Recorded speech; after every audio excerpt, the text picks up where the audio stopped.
आप लोगों का मेरे चैनल पर बहुत बहुत स्वागत है। आज हम संस्कृत का प्रैक्टिस सेट भाग 1 लेकर आए हैं, जो यूपी टेट, सी टेट, उच्च प्राथमिक और उच्च प्राथमिक दोनों में पूछा जाता है और शिक्षक भर्ती के लिए भी बहुत ही महत्वपूर्ण है। तो वीडियो पसंद आए तो वीडियो को लाइक करिए। लाइक करने से पता चलता है कि वीडियो आप लोगों के लिए को अच्छी लगी कि नहीं अच्छी लगी, आप लोगों के लिए उपयोगी थी कि नहीं थी। तो वीडियो को प्लीज़ लाइक ज़रूर किया करिए। चैनल को पहली बार देख रहे हैं तो सब्सक्राइब जरूर करें। तो चलिए शुरू करते हैं आज के कुछ महत्वपूर्ण प्रश्न। पहला है, संख्याओं का क्रम सुमेलित नहीं है। अष्टाविंशति, अष्टात्रिंशत, अष्टाचत्वारिंशत या अष्टापंचाशत। तो इसमें सही ऑप्शन होगा सी। अष्टाचत्वारिंशत का मतलब होता है 40 और 8, 48 होगा। यहाँ पे 84 दिया है, तो यह सुमेलित नहीं है। आगे है, संख्याओं का अशुद्ध युग्म छाटे।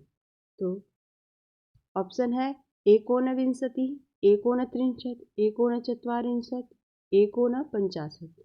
तो बताइए इसमें सही ऑप्शन क्या होगा। इसमें सही ऑप्शन होगा एकोनपंचाशत, मतलब 50 में एक नहीं, तो यहाँ पर 49 होना चाहिए था। आगे है, अशुद्ध युग्म है पट षष्ठी, षोडश, षट्त्रिंशत, षट्विंशत। तो इसमें सही ऑप्शन होगा ए, पट षष्ठी नहीं होता है। आगे है, अक सवर्णित दीर्घ में अक प्रत्याहार में कितने वर्णों का बोध होता है। बताइए सही ऑप्शन क्या होगा। आ ई उ री, आ ई उ री, आ ई उ ड़, आ ई उ री क। तो सही ऑप्शन होगा ए। अक प्रत्याहार में 5 वर्ण आते हैं, तो सही ऑप्शन ए होगा। आ के बाद आ या आ आए तो क्या आदेश होगा। तो इसमें सही ऑप्शन है दीर्घा, ह्रस्वा, प्लुत, आई, उपर्युक्त सभी। तो इसमें सही ऑप्शन होगा आ के बाद दीर्घा या ह्रस्वा के बाद ह्रस्व आ या दीर्घ आ आने पर दोनों के स्थान पर दीर्घ आ हो जाता है। आगे है, यदि री के बाद री शब्द आए तो री दोनों के स्थान पर क्या होगा। पूछ रहा है यहाँ री और री आए, री के बाद री आए तो दोनों के स्थान पर दीर्घ री आदेश होता है। आगे है, दीर्घ संधि का उदाहरण है हिमालय, दैत्यारी, श्रीशः। डी उपर्युक्त में सभी। तो इसमें सही ऑप्शन होगा डी। दीर्घ संधि के तीनों उदाहरण हैं। आगे है का है स्त्रीलिंग, पुल्लिंग, नपुंसक लिंग, उपर्युक्त सभी। तो इसमें सही ऑप्शन होगा पुल्लिंग। संस्कृत में संधि शब्द पुल्लिंग है। आगे है, दो वर्णों के मेल से जो विकार उत्पन्न होता है उसे क्या कहते हैं। समास, कारक, शब्द, संधि। तो इसमें सही ऑप्शन होगा डी। दो वर्णों के मेल से जो विकार या परिवर्तन होता है उसे संधि कहते हैं। वर्णानाम परस्पर विकृतम संधानम, रिक्त स्थान पूरा कीजिए। शब्द, वर्ण, संधि, लिंग। तो सही ऑप्शन होगा संधि। इसमें संधि भरा जाएगा। आगे है, आद्गुणा सूत्र है दीर्घ संधि, गुण संधि, वृद्धि संधि या अयादि संधि का। तो ऑप्शन सही होगा बी, आद्गुणा गुण संधि का सूत्र है। आगे है, आ या आ के बाद ह्रस्व ई उ री आए तो दोनों के स्थान पर क्रमशः हो जाता है। क्या हो जाता है। ए ओ अर अल, बी ए औ आर आल, सी ई उ री उपर्युक्त में से कोई नहीं। तो ऑप्शन सही होगा ए। आ के बाद ई उ री आए तो आ री के स्थान पर ए, आ और ऊ के स्थान पर ओ, आ और री के स्थान पर अर, आ और री के स्थान पर अल हो जाता है। तो सही ऑप्शन ए होगा। आगे है, आ प्लस री अर किस संधि से होता है। तो बताइए किस संधि से होता है। दीर्घ संधि से, पूर्व रूप संधि से, गुण संधि से या स्तोष्णाश्चो संधि से। तो यह सही ऑप्शन होगा सी, गुण संधि से।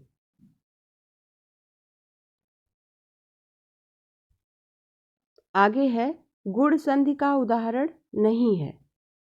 तो इसमें बताइए गुण संधि का उदाहरण कौन सा नहीं होगा? उपेंद्र गंगोदकम उमेशः पौनम, पौनः, तो इसमें सही ऑप्शन होगा पौनः। पौनः अयादि संधि का उदाहरण है।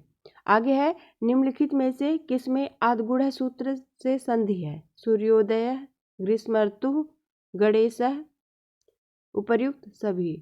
तो ऑप्शन डी सही होगा। इसमें आद्गुढ़ सूत्र से सब में संधि हुई है और गुण संधि है।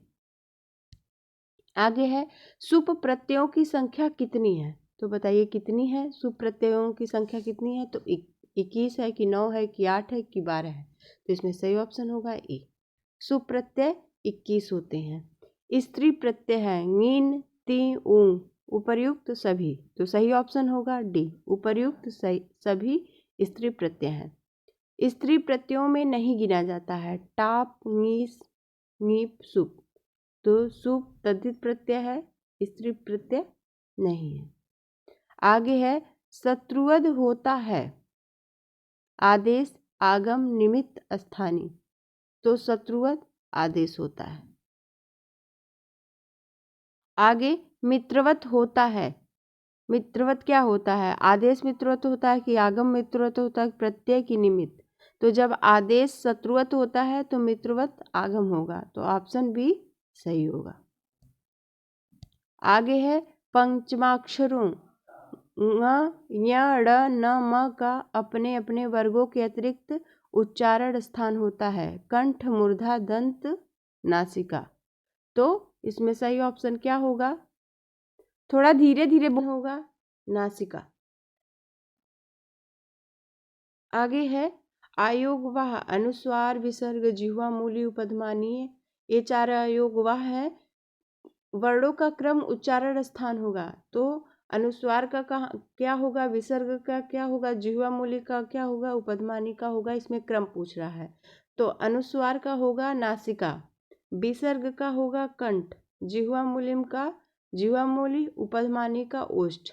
इस हिसाब से कौन सा ऑप्शन सही होगा चारों में से? नासिका, कंठ, जिह्वा मूल, ओष्ठ, कंठ, जिह्वा मूल, नासिका, ओष्ठ, नासिका, कंठ, ओष्ठ, जिह्वा मूल, जिह्वा मूल, नासिका, कंठ, ओष्ठ। तो सही ऑप्शन होगा ए। नासिका से अनुस्वार बोला जाता है, विसर्ग कंठ से, जिह्वा मूलीय जिह्वा मूल से, और उपधमानी ओष्ठ से। तो सही ऑप्शन ए होगा। आगे है, सुमेलित नहीं है ए आई कंठताल, ओ औ कंठोष्ठ, व दंतोष्ठ, जिह्वा मूलीय कंठ। तो अभी हम बताए हैं कि जिह्वा मूली जिह्वा मूल से बोला जाता है। तो इसमें सही ऑप्शन डी होगा, यही सुमेलित नहीं है। आगे है, सत सहस्त्रम आयुतम, ये सदा किस लिंग में रहते हैं? तो बताइए किस लिंग में रहते हैं? सदा एक वचन नपुंसक लिंग में रहते हैं। शतम, सहस्त्रम, आयुतम, ये सब शब्द। आगे है, त्रिंशत, चत्वारिंशत आदि शब्दों के रूप किसके समान चलेंगे? तो बताइए मति, विद्वत, सरित, नामन। तो इसमें त्रिंशत, चत्वारिंशत सरित की तरह रूप चलेंगे इसके। आगे है, 33 को संस्कृत में लिखेंगे। 33 को क्या लिखेंगे? त्रयोत्रिंशत, त्रयत्रिंशत, त्रयत्रिंशत या त्रयोत्रिंशति। तो बताइए इसमें सही ऑप्शन क्या होगा? तो इसमें सही ऑप्शन होगा त्रयत्रिंशत।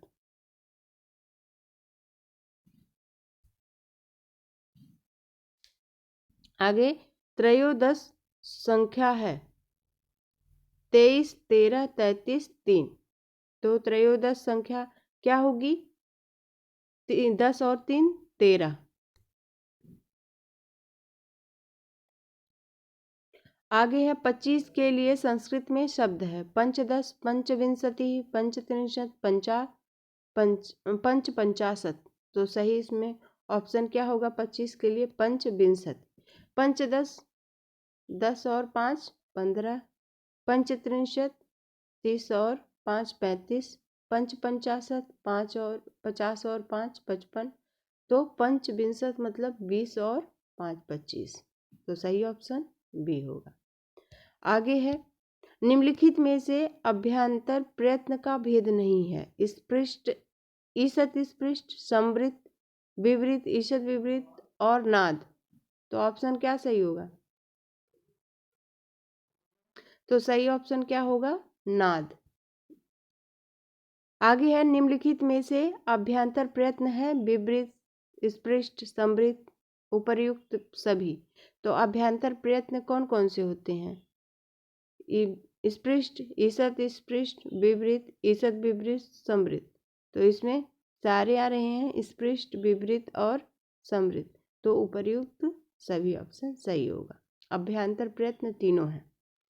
का से माँ तक के वर्ण किस प्रयत्न के अंतर्गत आते हैं? स्पृष्ट, ईसत स्पृष्ट, विवृत या ईसत विवृत। तो किसके अंतर्गत आएंगे? तो ऑप्शन ए सही होगा, स्पृष्ट के।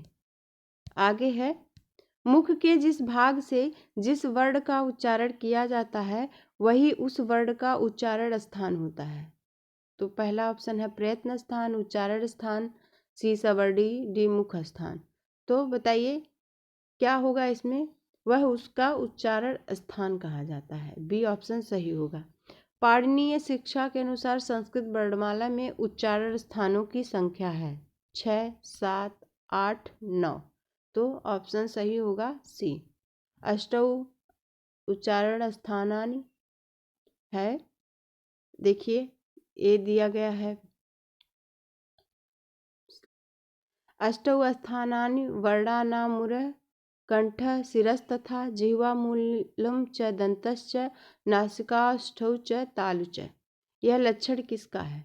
बताइए। अभी ऊपर इसी के बारे में बताया गया है। तो यह किसके बारे में है? तो उच्चारण स्थान के बारे में है। आगे है ऊष्म श, श, स, ह वर्णों का उच्चारण स्थान होगा। तो क्रमशः उच्चारण दंत कंठ। तो श तालव्य सा से बोला जाता है, तालव्य सा, श श मूर्धा से, स दंत से, ह कंठ से। तो ताल, मूर्धा, दंत और कंठ। तो इसमें सही ऑप्शन क्या होगा? मूर्धा तालु दंत कंठ, बी तालु मूर्धा दंत कंठ, सी मूर्धा दंत तालु कंठ, डी तालु मूर्धा कंठ ओष्ठ। तो इसमें सही होगा ऑप्शन बी। ताल ए शा तालव्य तालु से बोला जाता है, मूर्धन्य शा मूर्धा से बोला जाता है, दंत शा दंत से, हा कंठ से। तो ऑप्शन बी सही होगा। आगे है घा, ध, झ, भ इन चतुर्थ वर्णों का क्रमशः उच्चारण स्थान क्या होगा? तो घा कंठ से बोला जाता है, त, थ, द, ध ये दंत से बोला जाएगा। तो कंठ दंत, झा तालु से बोला जाएगा, च वर्ग का है, और भ ओष्ठ से। तो कंठ दंत ताल ओष्ठ किस ऑप्शन में है? ऑप्शन सी में है। तो ऑप्शन सी सही होगा। घ, ध, झ, भ घ कंठ से, ध दंत से, झ तालु से, भ ओष्ठ से। आगे चलते हैं। अधिसिंह स्था कर्म का उदाहरण नहीं है। राजा सिंहासनम अधितिष्ठति, हरि वैकुंठम अध्यास्ते, शिष्य आसनम अधिशेते, राजा नगरम अधिवसत। तो इसमें अधिसिंह स्था साम कर्म का उदाहरण राजा नगरम अधिवसत नहीं है और तीनों हैं। आगे है द्वितीय विभक्ति से संबंधित सूत्र है अकथितम च, अभिनिवेश च, अधिसिंह स्थान सांग कर्म, उपर्युक्त सभी। तो द्वितीय विभक्ति से संबंधित सभी सूत्र हैं। तो डी ऑप्शन सही हो जाएगा। आगे है कर्म संज्ञा करने वाला सूत्र नहीं है। कर्तुरीप्सित तमम कर्म, कर्मण द्वितीया तथा युक्तम चानिप्सितम अकथितम च। तो इसमें बी कर्मठ द्वितीया से द्वितीया विभक्ति लगती है। यह कर्म संज्ञा करने वाला सूत्र नहीं है और तीनों कर्म संज्ञा करने वाले सूत्र हैं। आगे है कर्ता अपनी क्रिया के द्वारा जिसे विशेष रूप से प्राप्त करना चाहता है उनकी कौन सी संज्ञा होती है? कर्म संज्ञा, करण संज्ञा, संप्रदान संज्ञा, अपादान संज्ञा। तो हमने बताया है कि कर्ता अपनी क्रिया के द्वारा जिसे विशेष रूप से चाहे वह कर्म होता है तो उसकी कर्म संज्ञा होती है। तो ऑप्शन सही होगा ए। आगे है कर्तुर ईप्सित तमम कर्म, यह सूत्र कौन सी संज्ञा करता है? कर्म, करण, अपादान, अधिकरण। तो कर्तुर ईप्सित तमम कर्म कर्म संज्ञा करता है। आगे है द्वितीया विभक्ति का विधान करने वाला सूत्र है कर्मणि प्रथमा, कर्मणि द्वितीया, कर्ति कर्णयो तृतीया, सप्तम अधिकरणे च। तो इसमें सही ऑप्शन क्या होगा? तो द्वितीया विभक्ति का विधान करने वाला भी हमने ऊपर बताया है कि कर्मण द्वितीया सूत्र होता है। आगे है व्याकरण से संबंधित संधि नहीं है, स्वर संधि, व्यंजन संधि, विसर्ग संधि, मुख संधि। तो इसमें सही ऑप्शन होगा डी। यह नाटक संधि है, न कि व्याकरण संधि है। आगे है अक सवर्ण दीर्घ किस संधि का उदाहरण सूत्र है?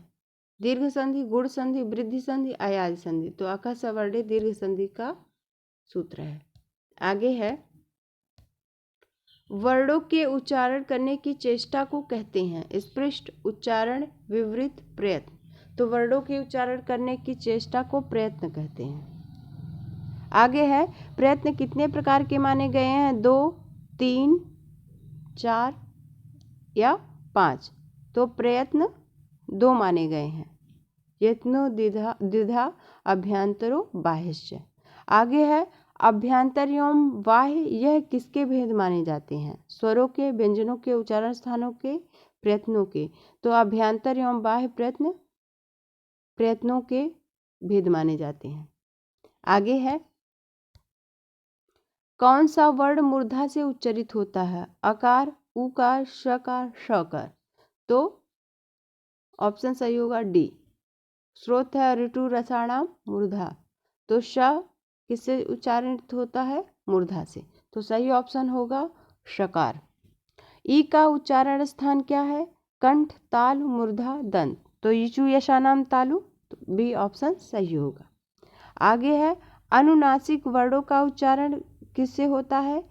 कंठ से, तालु से, दंत से या मुख नासिका से। तो सही ऑप्शन होगा डी, मुख नासिका से। तो आगे चलते हैं कर्म संज्ञा विधायक सूत्र किम? कर्मणि द्वितीया, कर्तरि कर्म व्यहितारे च, कर्तुरीप्सित तमम कर्म, कर्म प्रवचनीय युक्ते द्वितीया। तो कर्म संज्ञा विधायक सूत्र है कर्तुर ईप्सित तमम कर्म। तो ऑप्शन सी सही होगा। द्विकर्मक धातुओं के योग में होती है तृतीया विभक्ति, द्वितीया विभक्ति, पंचमी विभक्ति, सप्तमी विभक्ति। तो इसमें सही ऑप्शन क्या होगा? द्वितीया विभक्ति। द्विकर्मक धातुओं के योग में द्वितीया विभक्ति होती है। आगे निम्नलिखित में से कौन से शब्द का पर्यायवाची अशुद्ध है? तो इसमें 4 ऑप्शन हैं। तो इसमें बताइए कमलम का क्या होगा? निर्जम, पंकजम, पुंडरीकम, उत्पलम, पद्मम, कुवलयम, नीलांबुज, अरविंदम, कुशेशयम। तो इसमें कामी, सुनकह, सारमेय, मृग, दंशकः। कामदेव, मदन, मनमथ, मार, मीन, केतन, प्रद्युम्न, कंदर्प, पंचसर, पुष्पधनवा, मकरध्वज।